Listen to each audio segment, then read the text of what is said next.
All right, guys, we are back with another great episode of Basscast Radio. And there's Geek. We open it up with a bang tonight, everybody. Welcome, brother. Guys, if you are watching the video version on YouTube, Basscast Radio, you can see Geek is wearing our t-shirt, guys. He's got the Basscast Radio t-shirt on. If you'd like to purchase one, just message us on all the basscast.com social media and we'll reach back out with you. You can pay us by PayPal and we'll send it directly to your home wherever you're located within the 50 United States. So check it out. Check it out. We got hats, embroidered hats as well, and the t-shirt. Danielle stole my t-shirt, my hat, by the way. And I wore my t-shirt just out of reach right there. And I wore my t-shirt the other day, so out and about promoting Basscast Radio. Guys, appreciate everyone listening. Thank you for being a part of the show.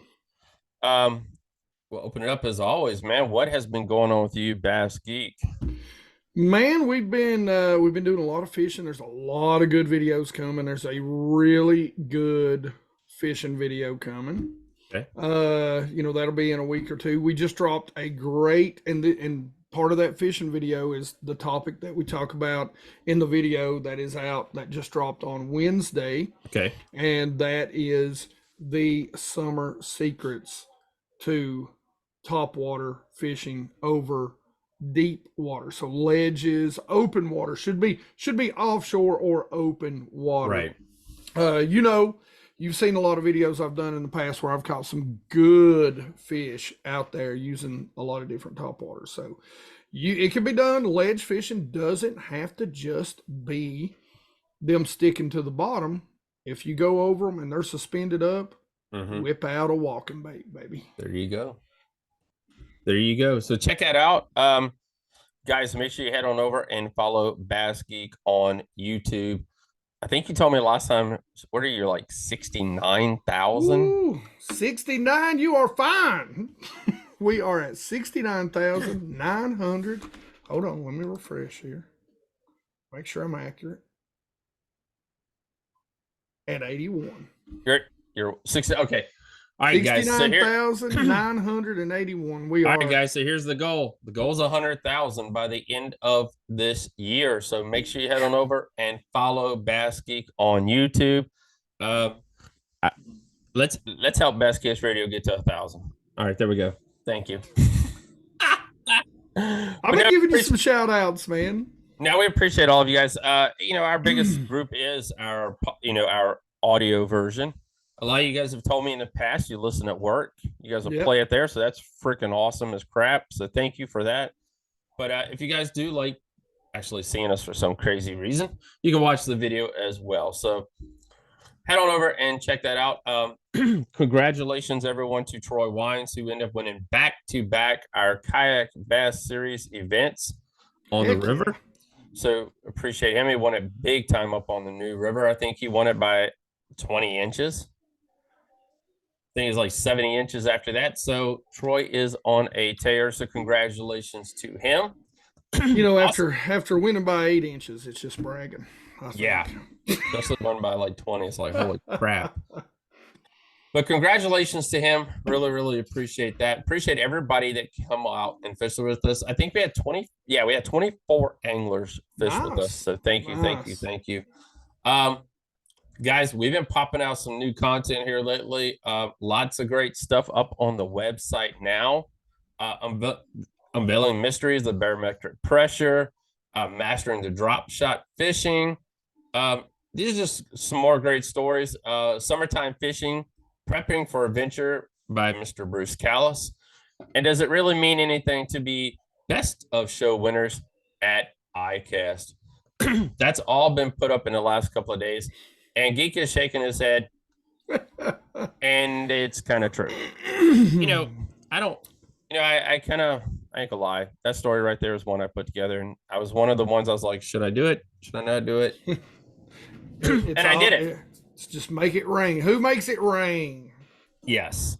And we're not going to get into it too hard tonight regarding that because it is, it's voted on by the writers. and a bunch of other people that are part of the industry and the employees that they bring. and the employees. But it really does not matter to diddly poop until it gets in your hands and you say, I love that bait. And then Geek promotes it and a bunch of other YouTubers out there promote it. And then it just blows up because guess what? What are they doing with it? Geek. I'll say Bruce. Geek, they're catching fish. They're catching fish. So we can like it all we want, man. It's like a shiny car until you get inside of it and actually feel it. I mean, I liked it. A little perfect example. I like the kayak. I mean, I was really in love with this kayak. I mean, I wanted it bad. I sat in it. I went to the open house, got in it, and paddled in it, and I haven't liked it since. So, until you get into it, until you experience it, until you buy it, until you have it in your hands, that's when the real love comes and, the money's made. So, very true. So, check out the great new content up on the website now. Guys, holy cow, you guys have been blowing up Facebook. Keith Pochet again, he had to do it. I mean, he was in a, off limits for the next event. And it's one of those things when you are fishing multiple events and trying to get back into bass and you're trying to, continue your major league fishing career as well. And you're trying to do a John Cox. I mean, you really are. And you got to pick your battles and decide what you want to do. Because, they say if you're not fishing, you're not making money. If you're a poker player, if you're not playing cards, you're not making no money. I mean, that's right. The same daggone thing. If you're not at the table, you ain't making no money. So good luck to him. I mean, like I said, it just sucks because it's $5,000 going out the door. Yeah.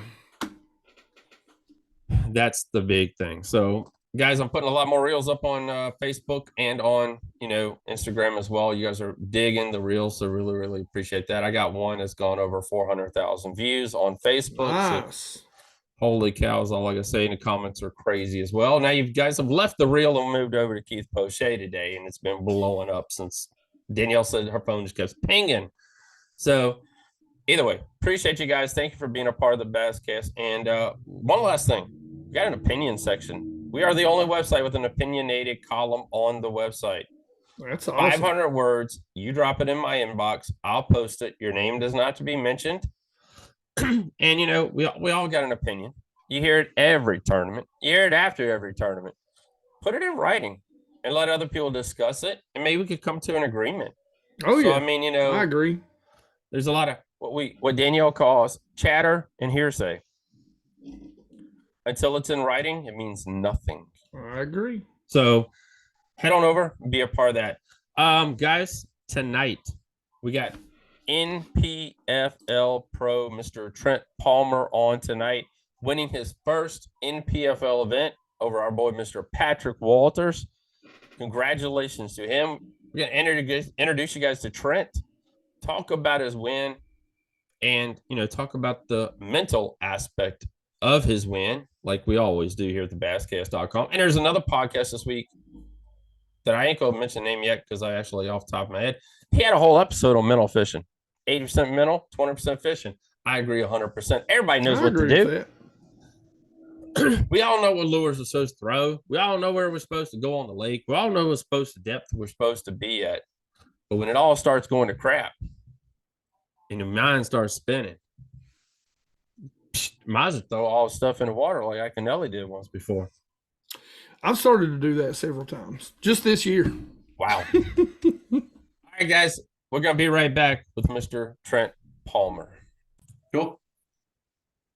Trent Palmer, Mel, welcome to Basscast Radio. We really, really appreciate you taking a little bit of time out of your schedule tonight and talk with us. Congratulations on your first NPFL event. And like I said, thank you, man. Talk to us a little bit about yourself. And introduce yourself and tell everyone out there in Basscast Radio who you are, man. Yeah, appreciate you guys having me on. So my name's Trent Palmer. I live in Cumming, Georgia, which is just north of Atlanta on Lake Lanier. Grew up in Georgia pretty much my whole life. Originally grew up south of Atlanta. Pretty much once I got out of school, moved up here just to be close to Lanier because Lanier, all through my years of fishing, was one of my favorite places to fish. Just kind of always had a close niche with spotted bass. So decided to try to find a way to make a career up around this way. And that's why we landed up here. Oh, wow. Yeah. As far as more about me, I mean, I own a company called Sonar Pros. We specialize in electronics installs across all brands. We also were first to come to market with a dedicated wiring harness and still manufacture that wiring harness to this day. Yeah. And then we kind of more so not only with the installs, we're kind of real niche to on the water classes. So once the install's done, we'll actually take you out, show you how to use those electronics, get a little bit more deep involved with how to utilize them, how to be efficient with them, and then also understand the pictures you're seeing. And then outside of Sonar Pros, I've been tournament fishing, for I would say I got real serious into tournament fishing probably in 2011 and 12. So a little over a decade, I'd say I was actually serious about tournament fishing when I got into college fishing. And then I've pretty much fished, I did college, then BFLs, Toyotas, and now the NPFL. I'm a BFL champion. I've qualified for I made the All-American, made the Toyota Series championship, had a top 10 there. So I had some pretty consistent finishes all the way up to fishing the NPFL. Last year was my first year with the NPFL. That's awesome, man. So you did the whole college thing, man. How important do you think that college thing was to get you on the path that you are today? Yeah, I mean, I know a lot of guys have a similar story with college fishing. So when I did college fishing, it was from 2010 to 2015. It took me 5 years to graduate school just because of college fishing. I ended up taking the least amount of hours I could so that I could get off and go head to the lake Thursday. But yeah, man, what college fishing really does well is gives you a real good sample of what it's like to get on the road and fish other areas outside of your region. Yeah. I know a lot of really good guys that are freaking hammers on local ponds like Hartwell and Lanier. And nothing against them, but when they get on the road, they just don't compete. And a lot of that has to do with that adjustment period of getting on the road and learning a new place, figuring out how to be efficient in practice. And honestly, that's what college fishing gives you a really good taste of. The other nice thing too is, at least back then when I did college fishing, it was kind of the early days of college fishing. So there was a lot of investment from sponsorships in college fishing. So I was able to build relationships. At one point in time, I was sponsored by Lowrance, so I had a really good relationship with them.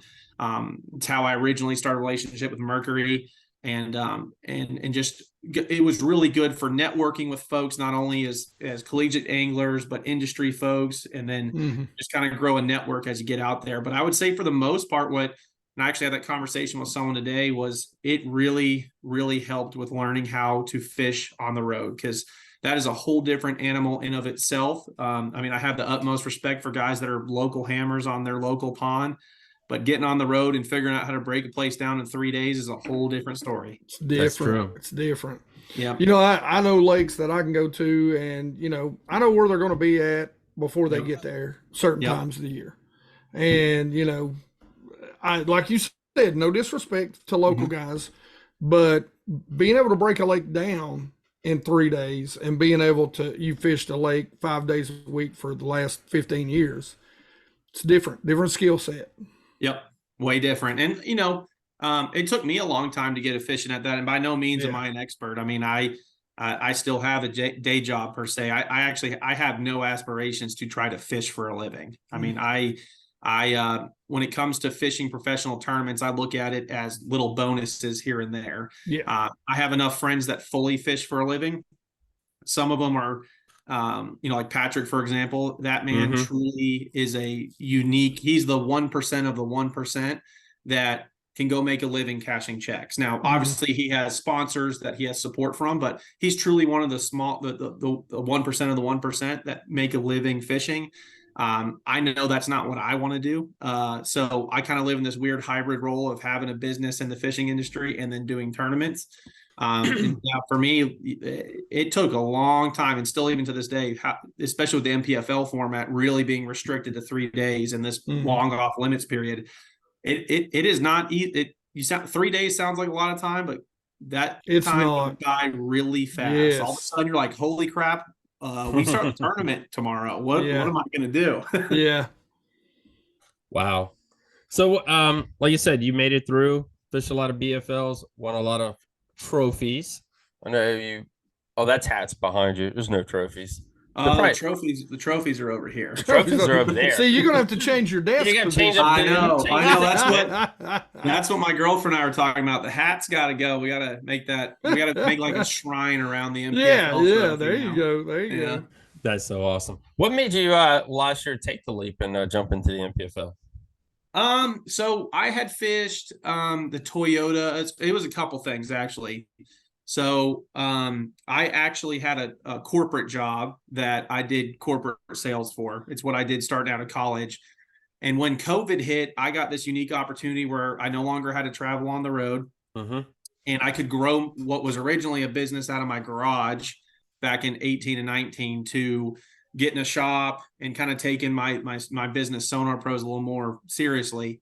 Unfortunately, when I took that business, outside of the garage per se, it became a large time suck for me. So I still tournament fished. I still did Toyota, still found some success. I mean, I think the last year I did Toyotas, I made the championship, had a top 10 there, had a top 10 in Hartwell.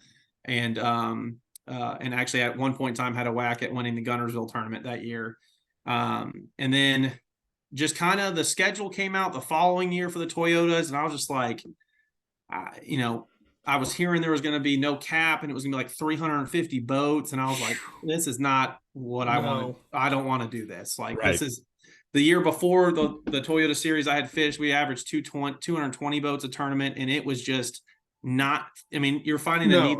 It's a lot. Yeah. So my good friend Justin Kimmel actually had earlier in the year approached me about a sponsorship opportunity through my company with him for him fishing the NPFL, which last year was his first year, NPFL's second year. So the NPFL the year prior had a full season. And he called, he approached me about it and about sponsoring him. And, he and I worked out a little deal through my company. And then a few months later, called him. I was like, dude, tell me about this NPFL thing. Because I had seen a few posts about it. And unfortunately, the year prior, they kind of had that little bit of a situation where they were supposed to have a championship and then it didn't happen. So, you know how the fishing industry is. There's always drama associated with anything. So I had heard all this, chatter going around. Well, Kimmel got me in touch with Paul. I had a conversation with Paul. He and I had a really good conversation. I really liked the schedule. It was starting to get to a point with my business where I felt comfortable kind of being able to leave. I had hired the right amount of employees. I had trained my employees to essentially be 2.0s of myself. So I kind of got in a position where I really like, you know what, taking essentially 6 weeks off from the business, I think I could pull it off. And on top of that, I already had pretty good sponsor support. So I knew from an entry fee perspective, I was going to be covered. And it just kind of lined up to make sense. So I fished that first year really because I just got sick and tired of fishing against 300 people in the Toyota series. Yeah. There you go. You brought up the championship. How did that affect you? Did it, were you like, if this thing don't work out, you know what I'm saying? Because a lot of people had thoughts on it. So when I had my conversation with Paul, he pretty much, told me, hey, and I'm sure he had the same, it's a little bit of a sales strategy, I'm sure, but, he had the same, he pretty much told me, look, we screwed up last year. Here's what we screwed up on. We really have a plan to make this special. We've got the right amount. We got the right people involved now to make this thing work. This year, the second year, which last year was my first year, they pretty much up front said, we're not going to have a championship. Yeah. We're just going to do 6 regular events, 50 grand payout. I think it went out to like 42nd place last check. And I was doing the math because I have really supporting sponsors like Copper Creek Hardware, like X2 Power, Palmetto Boat Center, the list goes on, that I was in a position where my entries were covered plus a little bit. So I started looking at it from a financial perspective of, okay, if I cut 2, 3, 4 checks, that's some extra money in my pocket. Yeah. And we're going to be on the road. If we do well in the tournament, there's coverage. That's good for the business, so on and so forth. So it started making a lot of sense for me. To answer your question about the championship, I really didn't care. I mean, ideally, I knew if the league continue to grow, the day would come that there would be a championship. Right. And sure enough, we're obviously in that position now this year. Yep. So just honestly, the conversation I had with Paul and then eventually with Brad and then our tournament director, Sean Mulhall, his kid actually works for me at Sonar Pros, just kind of got to know all three of them and ultimately got to a point where it just kind of made sense to fish that first year. And honestly, the championship really didn't matter to me at that point in time. Awesome. Yeah. Well, here we sit today, man. NPFL champion, $100,000. You know, it's got to be. What's the thoughts going through your mind about that, man? I mean, how you feel? This is probably your biggest one ever, isn't it? Yeah, it's my biggest one. I mean, to me, when I won my BFL on Hartwell, that was a big deal to me just because I beat a lot of good local guys. Hartwell, kind of my second home, and it was unexpected, right? This one, it really set in yesterday. I woke up yesterday morning and looked at that trophy. I was like, holy shit, this is cool. This is mine. And them suckers are big they're giant. Yeah. It It was on the kitchen counter till this morning. My girlfriend was like, we got to get this. This has got to go somewhere else. I was like, all right, fine. So that's funny. It was, this one compared to my BFL win, this one wasn't as unexpected. I mean, I had the fish I had found last year. I knew if I could get there all 3 days, I was going to blow the tournament out of the water. And last year, day 2 of the event, I physically could not make it to my primary area. I could make it to my C and D area, which was seen on camera. And those fish, for whatever reason, what I have figured out about Saginaw Bay is when that wind starts rolling, those fish just scatter and they do not want to feed. I mean, they will not feed. And even though I grew up in Georgia, I try to give people this context. The first bass I ever caught was a smallmouth. My dad's side of the family is from upstate New York. My mom's side of the family is from Illinois. So the 2 lakes I grew up learning how to fish was Lake Champlain and then a smaller lake in Wisconsin. So I grew up smallmouth fishing. So I kind of have I would say an in-depth history with smallmouth. Yeah. Last year, finished second by 4 ounces. I knew if we were ever going to come back, I would have a really good opportunity at winning just because of I had never been there before. And in 3 days of practice, I had the contention to win the tournament. So this year I did something I normally don't do. And I went and pre-practice before off limits. And the reason I did that was I knew that if I put seat time in, I could expand that area.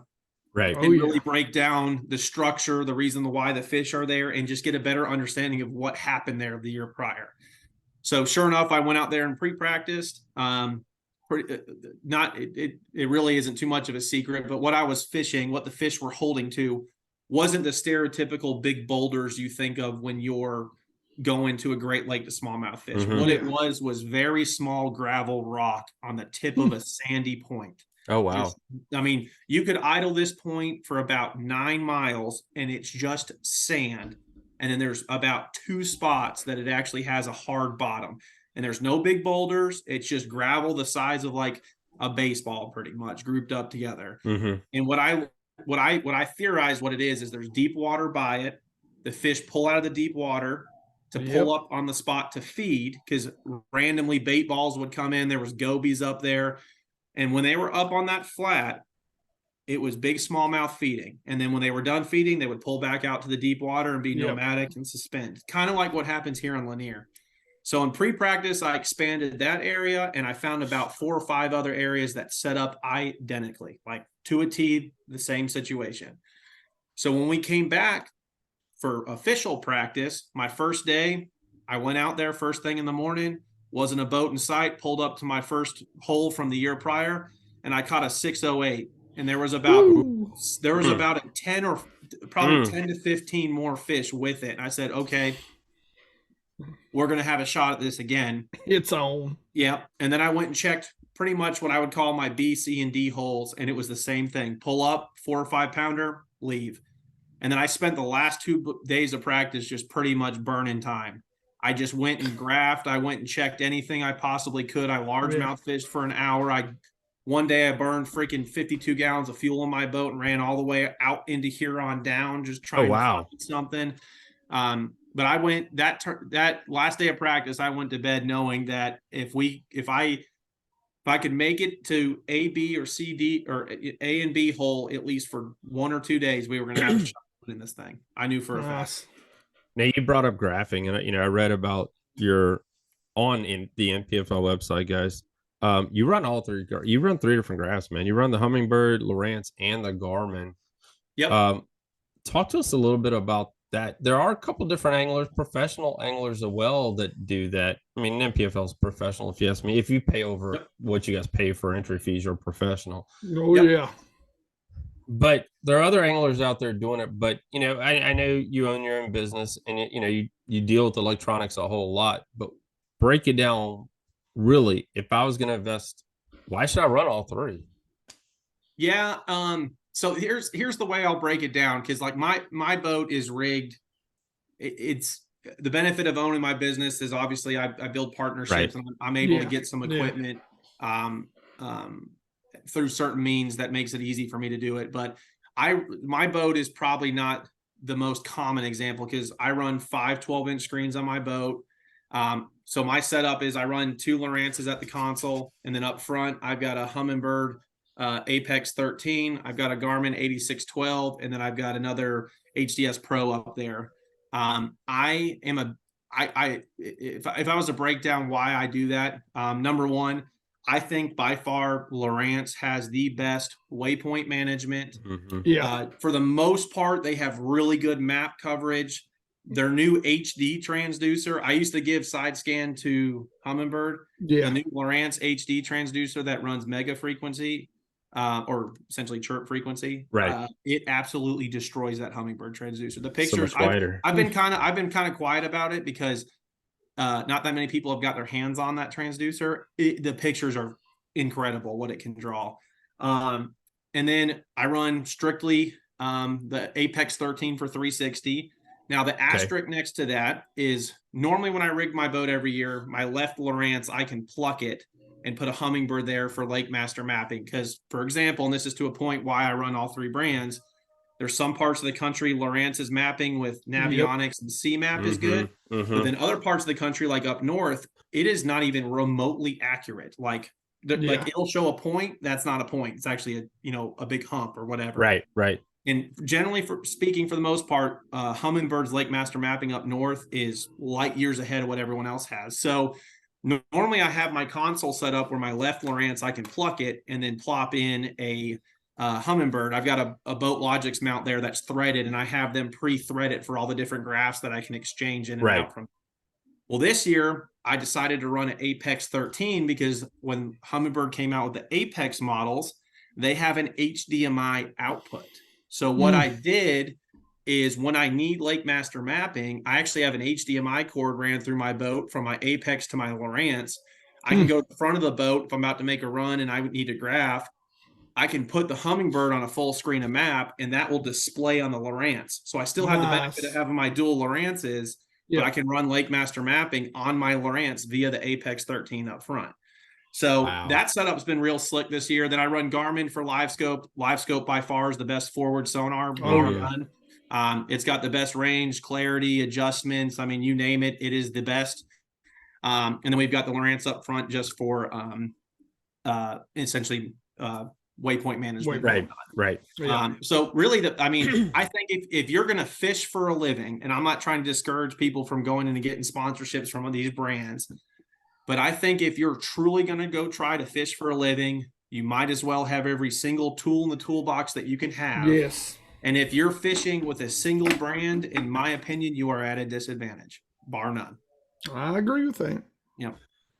I know we brought this up many, many times on this website and Facebook and all the other social media out there, that so many different anglers have left the sport because of the price and because of how much this stuff costs these days to win.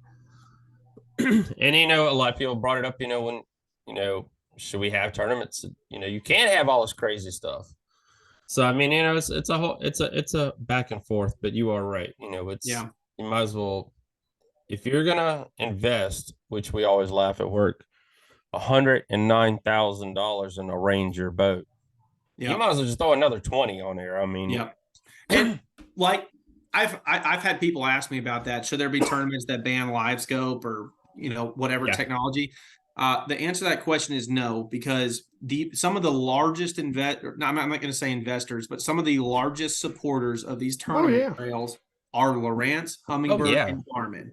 And the minute you go and throw, hey, you can't have live scope, you can't have active target, you can't have Mega 360, you can say goodbye to those sponsor dollars and that support from those companies. So, I think the Pandora's box has already been opened. We can't put electronics back in. And it's only going to improve from here. Is the unfortunate thing. It's going to get way more detailed. I had a buddy of mine, and I hadn't thought about it this way, but realistically, he was talking about, we were having the conversation about live scope. Now I'm a network engineer. I'm a computer geek. I love my electronics. Yep. I only get to fish. I don't know if you know this, but I do a YouTube channel called Bass Geek, and I still, I work a full-time job, 12-hour shifts, swing shifts. I still only get to fish once, twice a week if I'm lucky. If it's tournament time, maybe like you said, 3-4 days. Yep. For me, I always tell people if you really want to catch, and listen, I love fishing, but I'm out there to catch. Yeah. And that's you don't have to have the 12s. You don't have to have all that. But you should, the local weekend guy, man, if you can afford it, you should get grass because it's going to shave your time off. Now, if you just want to get out there and loaf around with a 6-pack of Pabst Blue Ribbon and, some Minners, or even just beat the bank, that's cool, man. You go do that. Yep. But, I like to fish. Now, I can understand, all that being said, as much as I love my Garmin and my electronics, and I'm like you, I've had them all. I've had Birds, I've had Lowrance, I mess with them all. I can understand at the grassroots. We're talking about like a club, no electronics club or something like that. Yeah. Because at the local level, maybe, but I think once you even get up into the BFLs, the bigger, I fished a series, Morristown Marine, which was a $10,000, and they've got sponsors. They've got Humminbird sponsors them. Yep. To me, if you're going to compete at that level, you just might as well eat it and bite the bullet, because everybody else is going to do it. And I got my tail kicked because I didn't have it that year. And I have spent this entire year. I've had my forward facing for a year now, and I have spent this entire year saying, you know what, I'm going to get so good at this that nobody can touch me. And that's what I've done. I no matter what situation I'm in, I mean, from 3 foot to 300, if I ain't seeing it, I ain't working it right now. And there's a lot of ways to catch it, but if you're going to compete at an upper level, you better be proficient with it. Well, like the thing too is, I think a lot of people have this expectation that you just slap live scope on your boat and automatically you're catching 30 pounds. It is not even. I mean, it takes all. Not to make this sound like some business plug, but I'll just give an example. Like we do on the water classes, because people will get new equipment and have no idea what they're looking at. And even in our 4-hour class, the unfortunate thing is you're still not going to be Mr. Expert when we're done. No. I mean, it takes, unfortunately, years to really refine how to use that forward sonar, because it's not a matter of just, I can see my bait and I can see the fish. It's how is that fish reacting to your bait? It's no different than bed fish. It's the same concept as bed fishing. Amen. You pull up, you flip a white crawl bait in there, and the fish just swims off. Right? There's more rods on the deck of my boat than there's ever been.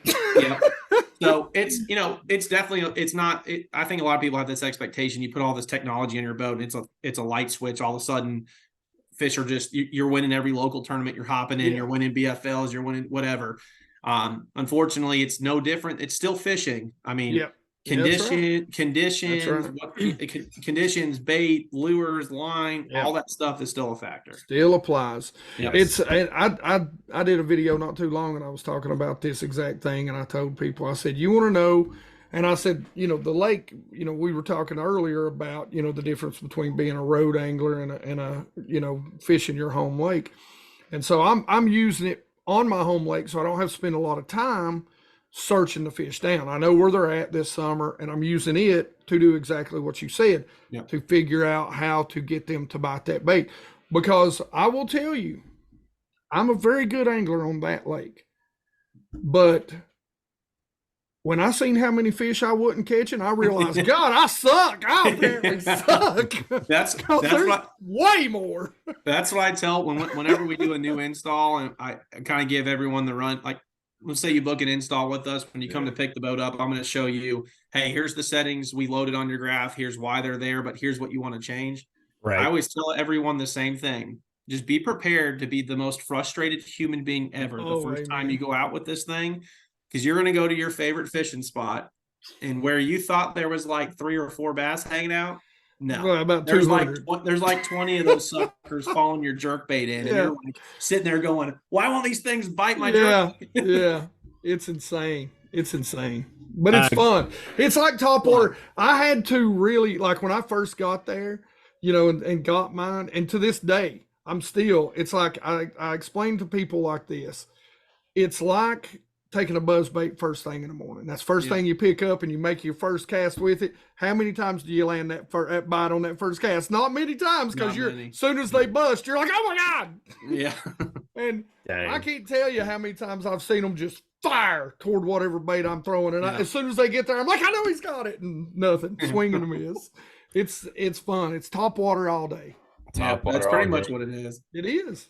All right, everybody. NPFL Pro Mr. Trent Palmer is on with us tonight. We're talking about his first ever NPFL win on the Saginaw Bay. Guys, let's dive into this a little bit here.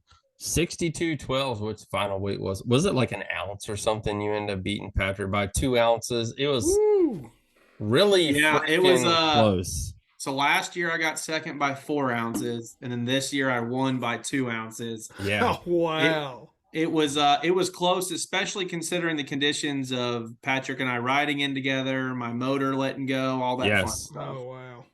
All right, day 1, guys, he had 18.8. Day 2, 21.10. Nice. And on day 3, everyone, he had the biggest bag of the whole entire event, weighing 22 pounds, 10 ounces. So congratulations on that. Like you said, you told us, you found a lot of your fish in rocks, little baby baseball rocks, but break down how you were using since we're diving into electronics pretty daggone hard here. Let's talk about your electronics and how you are using your electronics to find these bass. Yeah. So Saginaw Bay, even though for the listeners, Saginaw Bay is a bay off of Lake Huron. Now, I'll use the term bay generally because Saginaw Bay is bigger than Lake Okeechobee. It is enormous. But in my opinion, those smallmouths still treat the bay like a bay. Okay. When they're done spawning and they get their first feed done, they're headed out to the deep water to hang out for the summer until they make their fall movement. The reason I say that is I think a lot of people have this expectation when you have weight like that you're just catching a ton of fish, and it is the polar opposite. Mm-hmm. And the reason being is I think a lot of the fish I was catching, like we talked about earlier, they were pulling up to feed on the flat. Right. I think these were fish that are more than likely late spawners, late post spawn fish or post spawn fish that are just kind of in this limbo before they make out to the deep water. So the kind of deep dive into your question about how I was using my sonar, I was strictly reliant on that Garmin live scope. Okay. Every single fish that I caught, I saw on my screen and caught on my screen. Now, the asterisk I'll put there is I did 2D some fish, where if I caught one, I would look down in the 2D and I would see that there was arches underneath me. So I'd drop straight down and I would catch some that way. But for the most part, I was essentially doing drifts up and down this area because it was not a small area or any of my spots. Yeah, he said it was like 9 miles. Yeah, it would take me to do one full drift if the wind was blowing or even if I was just on the troll motor. One drift across this spot would probably take me about 20 to 30 minutes to do a drift. Wow. Okay. on my juice. Right. My other spots were kind of like humps and points. They were you just kind of floated around in the area and you waited for fish to come to you. But for the most part, I mean, I was physically looking at them on live scope. I had about 4 baits that I pretty much mixed between a Berkeley flatworm. I have no association with them, but it is a smallmouth catcher. And then a Z2, and then a couple other just swim baits, smaller swim bait style baits on a drop shot and a Ned rig that I was throwing. And pretty much if I saw the fish, I would throw right at it. If it didn't react, pick up, reel in, throw another one at it. And it was just a matter of trying to figure out that pace or which bait and what presentation they wanted. Because no different than we talked about before, every bass on that live scope had a different personality. Yes. In what it wanted to eat. But for the most part, I was catching them on either a Ned or a variation of drop shot. Wow. We love the drop shot here. Yeah. We love the drop shot. You broke down your electronics and stuff like that, but were you finding your fish a certain period during the day, or was it throughout the day that you were catching everything? It was strictly weather based. So the reason I say that is day one, we had really bad wind. So I could not make it to my primary area where the weight was. So I had to run out to a protected area from a west wind. It took me about 2.5 hours to get out there because we were dealing with 3 to 4 footers. Once I got out there, that spot, it just happened that morning. They were firing first thing in the morning. I caught my 18.8, I think in like an hour. And then I pretty much got in a position where with the wind, I ran out of time to fish and never got in a position to cull. Day 2, I started shallow because we had a real bad north wind. Don't quote me on that, but it was a north wind. We had a real bad north wind that was supposed to lay up at 11. So kind of to what I mentioned earlier, I really don't think these bass are too fond of the wind on certain depth ranges. They'll spread out when they get a lot of wind. So day 2, I started up shallow, just went and got a limit of largemouth just in case something went wrong with smallmouth, just because the goal still is to make sure I get paid at the tournaments. I mean, I always want to fish to win, but I still want to make sure I'm getting a check going home. Yeah. Oh, yeah. So went and got a limit for like 10, 11 pounds, relatively quick on a swim jig. And then at 10:30, when that wind started laying up in the sun, the clouds, it was like perfect. I pulled the trolling motor, said, all right, we're going to go run out to the smallmouth. The clouds cleared, sun got nice and high, which is perfect for smallmouth. And then when I shut down at 11 o'clock, day 2 on that spot, I mean, I got a limit in about an hour to 2 hours of smallmouth. And then day 3, it was kind of the opposite of day 2. We had no wind, and then at about 11:30, 12, the wind picked up. And I caught fish consistently all morning, day 3, until that front came in. Once that front came in, it was no different for myself or Patrick or our buddy Mike. All 3 of us saw the bite shut down at pretty much 11:30, 12 o'clock that day. The barometric pressure, man. Yeah. So you were talking about the drop shot. Were these bass, were they suspended up when they'd pull up there to feed? Were they roaming? Were they, which smallmouth will do a lot when they're feeding, they're moving constantly. And were they on bottom? Tell us a little bit about kind of your leader length. What you were really doing to target those fish when they were up there. So for the most part, the smallmouth, it was pretty easy to identify them. So anytime you go to a Great Lake, there is, let's just put the asterisk, trash fish. So drum, pike, walleye. In my case, I was dealing with drum and walleye. So I started being able to figure out what the walleye looked like on the live scope and what the drum First, looked let like. me interrupt to say, walleye. Oh, tasty morsels.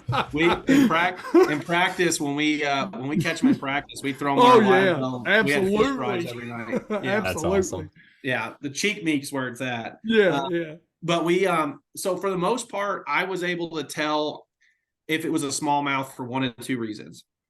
One is it would be suspended about a foot off the bottom, and it was a relatively normal size fish return. Yeah. The walleye and the drum had a pretty hot and large elongated return, so I could tell that they were generally that species. So for the most part, they were suspended about a foot or 2 off the bottom. It was typically a smallmouth, or if the return was glued to the bottom and I could see it moving around, that was also a smallmouth. As far as leader length on the drop shot, it was probably the typical 12 to 16 inches. The one thing I was doing, and my buddy Austin Felix will probably hate me for saying this. We're sorry, Austin. I was running a 3/4 ounce drop shot weight. Oh yeah, yeah. And the reason being is it's kind of like a punch in a mat approach. I'm wanting that bait to hit the bottom as fast as possible so I can get a reaction on that fish as fast as possible. And if it's not getting a reaction, I could probably cycle through baits twice as fast throwing that heavyweight drop shot compared to a quarter or a 3/8 or a half. So I was throwing a heavyweight drop shot just so that I could actually cycle through fish a lot faster and baits a lot faster. It also because my all 4 of my areas I was fishing, they ranged from 15 to 16 feet out to 38 feet. So I had a wide range of depth I was fishing. And then leader, I do really long leaders. I really don't want, in my mind, I don't want a situation of where when I'm fighting the fish, my leader knot is passing through close to the boat. I actually like that leader knot to transition up into the spool a lot earlier. So I'll run like a 20 to 25 foot leader, 7-pound line off the braid when I'm fishing those areas. Okay. All right, so we're getting into day number 3. If you guys didn't keep up with the event, I apologize. You should be watching NPFL. Patrick had the lead for the first 2 days. He's your roommate. I'm not sure. I ain't gonna lie. I'm not sure on all the rules about sharing information and how that works for the NPFL. I don't really know all the rules. But how was it? How are you feeling mentally going into the final day and it being really this close? Yeah. So as far as to kind of answer your question, so competitors can talk. Okay. So all through, for the most part, all through practice, Patrick and I communicate. Hey, I caught fish doing this. I caught fish doing this. Now, we don't pull up waypoints side by side and say, here's my dots, here's your dots. Now, that works for people. Like, for example, my really good friend, Drew Cook and Drew Benton, they literally will practice for a week and swap waypoints, and they just run what they've learned together. And it works for them. They consistently either win or are cashing checks. Now, Patrick and I, it's more, we got headphones, I got, AirPods in, just talking to him. Hey, dude, heads up. I just caught one on a drop shot in this depth. Maybe see if you got them going on in your area. So we ended up through practice. We kind of started getting in the same areas. We generalized where the smallmouth were. We weren't exactly fishing the exact same spots. Now, day one, he and I don't know if the feed is up yet, but day one, he and I did fish a spot literally rub rail to rub rail, and we were catching smallmouth to each other, which was pretty fun because I would, like, if he caught one, it would fire the little school up and I would throw right in there. So we were throwing baits at our fish, getting fish lit up for a short period of time. But going into day 3, he and I were talking, and Patrick, he's arguably one of the best. He likes to be not cocky sometimes, but he likes to we had a little trash talk. He said so Tuesday night he said, Trent, now remember, I do this for a living and you don't. Oh my goodness. So I said, all right, dude. I said, look, we're going to make it interesting. I'm going to have 23 to 24 tomorrow. And I said, you better catch them because I'm going to catch them. I said, no doubt about it. I'm going to catch them, dude. And I'm coming for you. And so going into day 3, that morning, I pretty much caught all my weight in the first 2.5 hours for the most part.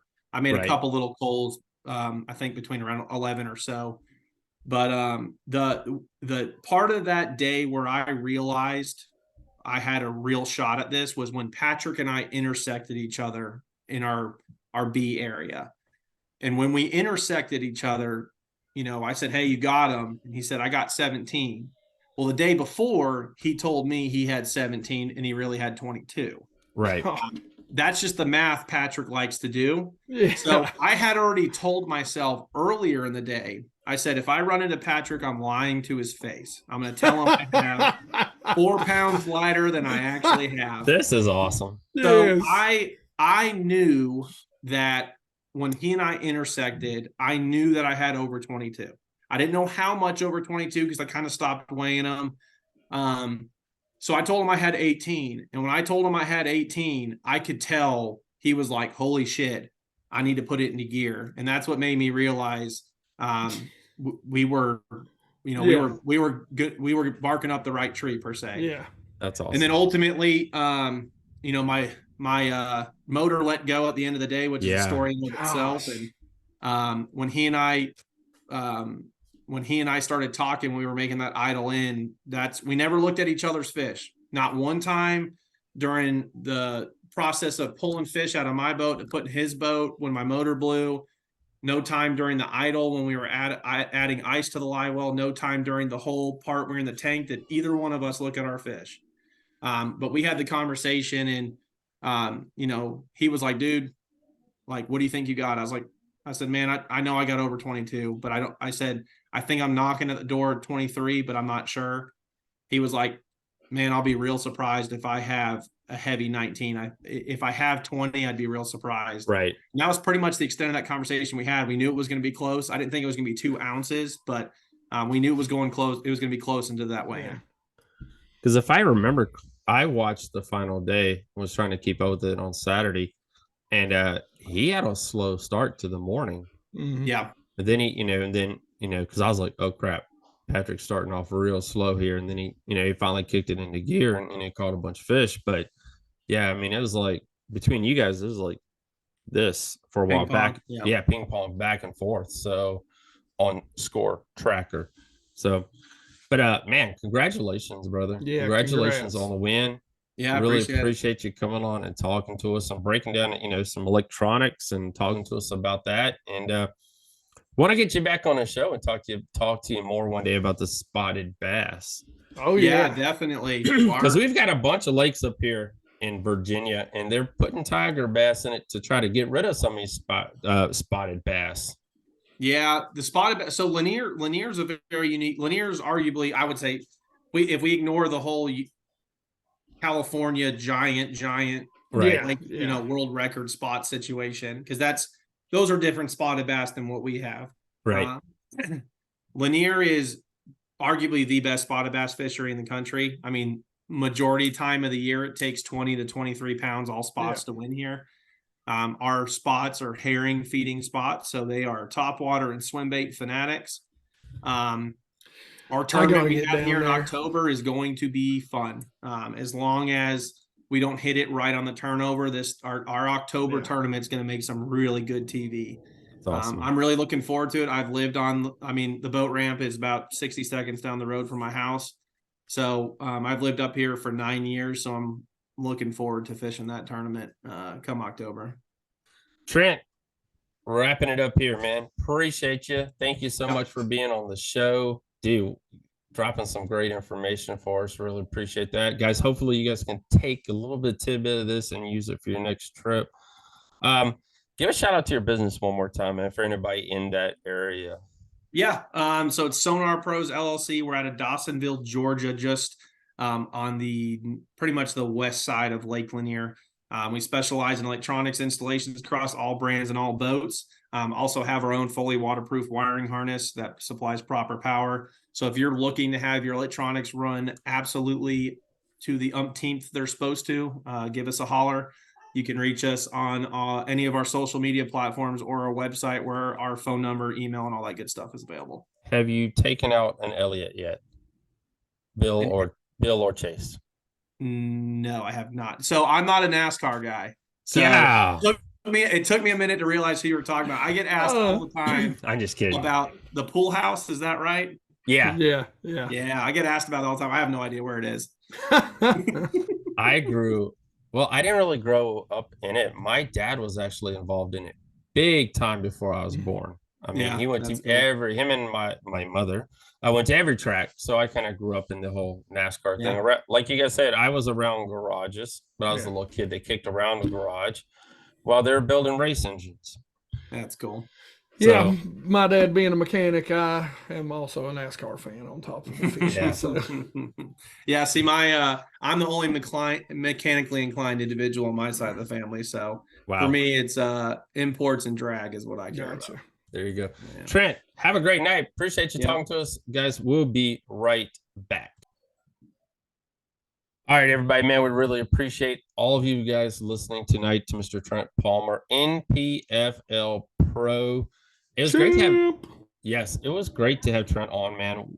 You know, breaking down electronics and how it played a major role in his victory, plus history, a little bit of history, plus that, and taking home the NPFL trophy. And I've held that trophy, guys. I think it weighs a lot. It's big, it's huge. We've all seen it at the Classic. If you have been to a Classic, see Mr. Soakup's trophies, by the way. But congratulations to him. This week, guys, lots happening again. We got the final Major League Fishing Tackle Warehouse Invitational happening right now. And then Bassmaster Elite event this weekend. Oh, yeah. So we got that going on as well. So the pros are back at it. So NPFL kicked it off, and now we're going to roll into the schedule. Roll into it. Well, no, Major League Fishing kicked it off. That is true. It was a Major League Fishing. It was an NPFL. Yeah, it's so much going on. An NPFL. And then, like I said, the final Tackle Warehouse Invitational, and then the Bassmaster Elite. So Bassmaster's got 3 more events. So the season's starting to unwind, but there's still a whole lot of great fishing going on right here in Central Virginia and wherever you are as well. So, guys, as always, be safe. Take 2 when you're out there on the water. You know, I know a lot this time of year, a lot of you guys do night fishing. And I'm going to drop a story on night fishing really, really soon. So maybe hopefully it'll help you guys. And the story is really about new beginners night fishing. A lot of you guys have a lot of experience out there. But there's some great tips and tricks and all like that for night fishing. And hopefully it'll help you because it is a time of the year. Yep. So have a great night, everybody. Head on over, hit the follow button on YouTube, and follow the Geeks YouTube channel, and follow Basscast Radio as always, and really appreciate that. So we'll see you guys next week. Have a great night, everyone. Be safe.